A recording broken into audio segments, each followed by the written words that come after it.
শিরোনাম এবারে বিস্তারিত। জাতীয় পার্টি জেপির চেয়ারম্যান সাবেক মন্ত্রী আনোয়ার হোসেন মঞ্জুকে 5টি হত্যা মামলায় জড়িত থাকার অভিযোগে ধানমন্ডি থেকে গ্রেফতার করেছে গোয়েন্দা পুলিশ ডিবি। এদিকে লালবাগ থানার কলেজ শিক্ষার্থী হত্যা মামলায় সাবেক সংসদ সদস্য এবং আওয়ামী লীগ নেতা হাজী মোহাম্মদ সেলিমের 5 দিনের রিমান্ড মঞ্জুর করেছেন আদালত।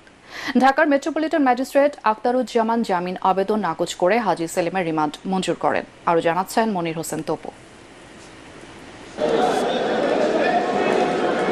আইডিয়াল কলেজের প্রথম বর্ষের ছাত্র খালিদ হাসান সাইফুল্লাহ হত্যা মামলায় ঢাকা 7 আসনের সাবেক এমপি হাজী সেলিমকে আদালতে হাজির করে পুলিশ। তার ফাঁসির দাবিতে বিক্ষোভ করে আইনজীবীরা। এরপর মামলার সুষ্ঠু তদন্তের জন্য তাকে 10 দিনের রিমান্ডে নিতে আবেদন করেন মামলার তদন্তকারী কর্মকর্তা। জনাকীর্ণ আদালতে এজলাসে আনার পর কান্নায় ভেঙে পড়েন হাজী সেলিম। আসামির আইনজীবী তার রিমান্ড বাতিল চেয়ে জামিন আবেদন করেন। উভয় পক্ষের শুনানি